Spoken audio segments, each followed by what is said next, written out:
வணக்கம். நான் உங்கள் குருநாதன்.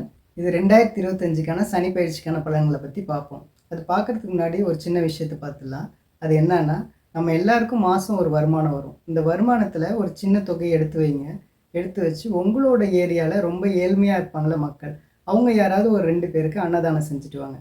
இது மாதிரி நீங்கள் ஒவ்வொரு மாதமும் செஞ்சுட்டு வரும்போது உங்களுக்கு இந்த கிரகங்கள்னால ஏற்படக்கூடிய பிரச்சனையிலேருந்து கண்டிப்பாக நீங்கள் மீண்டு வரலாம். கடவுளும் உங்களுக்கு துணை நிற்பார். இப்போது தனுசு ராசிக்கான சனி பயிற்சிக்கான பலன்கள் 2025க்கான பலன்களை பற்றி பார்ப்போம். இது எப்போ பயிற்சி நடக்குது அப்படின்னா 29 மார்ச் 2025 பயிற்சி ஆகுதுங்க. கும்ப ராசிலேருந்து மீன ராசிக்கு சனி பயிற்சி ஆகிறார். இவர் மீன ராசியில் இருக்கக்கூடிய காலகட்டங்கள் பார்த்தீங்கன்னா மொத்தமாக 2.5 ஆண்டு இருப்பாருங்க. அப்போது உங்களோட ராசிக்கு சனி 4ஆம் இடத்துக்கு வரார். 4ஆம் இடத்துக்கு வராருன்னா என்ன அர்த்தம்? உங்களுக்கு அர்த்தாஷ்டம சனி ஸ்டார்ட் ஆகிடுச்சின்னு அர்த்தம். பொதுவாகவே இந்த அர்த்தாஷ்டம சனி வருது அப்படின்னா கொஞ்சம் பிரச்சனைகள் அதிகமாக தான் கொடுக்கும். ஆனால் நீங்கள் ரொம்பவே கொடுத்து வச்சவங்க. ஏன் அப்படி சொல்கிறேன் அப்படின்னா, உங்களுக்கு குரு பயிற்சின்னு கொஞ்ச நாளில் வருதுங்க. மே 14ஆம் தேதி குரு பயிற்சி ஆகிறார். அப்போது அந்த குரு உங்களோட ராசிக்கு 7ஆம் இடத்துக்கு வராருங்க. அது ரொம்பவே சிறப்பு. ஏன்னா குரு உங்களோட ராசியவே பார்ப்பார். அதே மாதிரி ஒரு குறிப்பிட்ட நாளில் மே 18ஆம் தேதிக்கிட்ட ராகு கேது பயிற்சி ஆகிறார். அப்போது ராகு உங்களோட ராசிக்கு 3ஆம் இடத்துக்கு வரார். அப்போது தைரிய வீரிய ஸ்தானத்துக்கு ராகு வரார். அதுவுமே ரொம்பவே சிறப்பு. இந்த மாதிரியான பயிற்சிகள்லாம் உங்களுக்கு நல்லா இருக்கனால இந்த அர்த்தாஷ்டம சனி உங்களுக்கு பெரிய பாதிப்புகளை தராது. அதனால தான் உங்களுக்கு நான் சொன்னேன், நீங்கள் ரொம்பவே கொடுத்து வச்சவங்கன்ட்டு.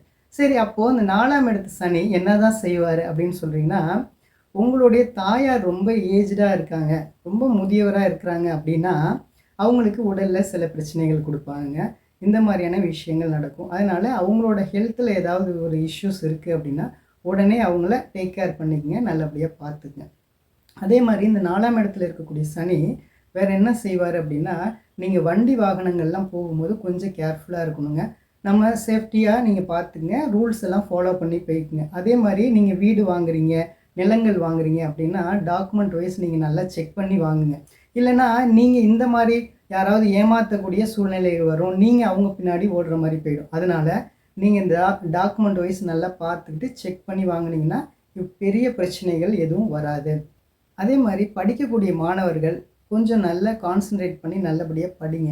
உங்களோட ஒர்க்கு இப்போ படிக்கிறது மட்டும்தான். நீங்கள் கொஞ்சம் மைண்டு டைவெர்ட் ஆகக்கூடிய சூழ்நிலைகளும் உண்டு. அதனால் படிக்கக்கூடிய மாணவர்கள் ரொம்ப கரெக்டாக பார்த்து படிச்சுங்க. ஏன்னா இந்த 4ஆம் இடத்து சனி கொஞ்சம் உங்களுக்கு மைண்டை டைவெர்ட் பண்ணுவார். அதனால் கொஞ்சம் கேர்ஃபுல்லாக படிங்க. அதே மாதிரி வெளிநாட்டில் செட்டில் ஆகணும் அப்படின்னு நினைக்கக்கூடிய இளைஞர்களுக்கு இது ஒரு நல்ல தருணம் தாங்க. வெளிநாட்டில் ஷிஃப்ட் ஆகிறது, அங்கே போய் வேலை பார்க்குறது, செட்டில் ஆகிறது, இது மாதிரியான விஷயங்களும் இந்த காலகட்டங்களில் நடக்கும்.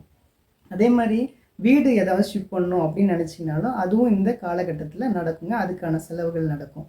வீடில் ஆல்ட்ரேஷன் பண்ணுறது, அந்த மாதிரியான விஷயங்கள்லாம் இந்த 4ஆம் இடத்தை சனி பண்ணுவார்.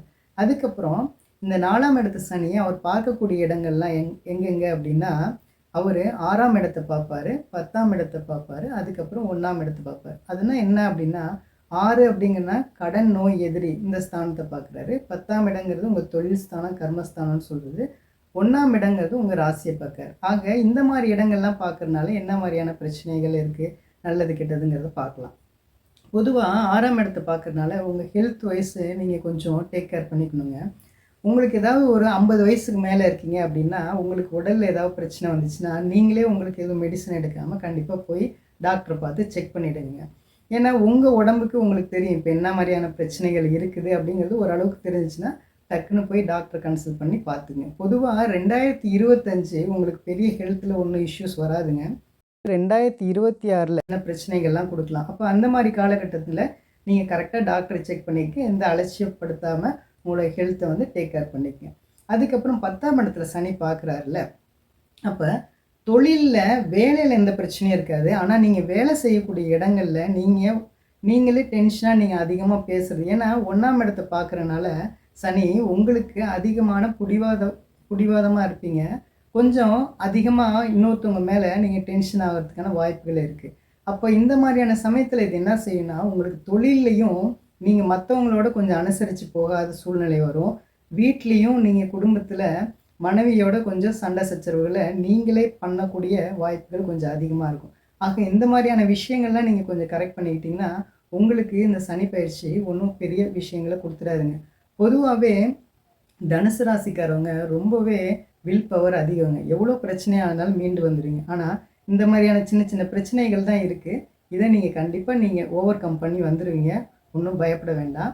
அதே மாதிரி உங்களுக்கான பரிகாரங்கள் என்ன அப்படின்னா, கோளறு பதிகம் படிங்க, ஹனுமனுடைய காயத்ரி மந்திரம் படிங்க, அதே மாதிரி ஆஞ்சநேயர் வழிபாடு பண்ணுங்க, திருநள்ளார் கோயில் சனீஸ்வரனை போய் வணங்கிட்டு வாங்க.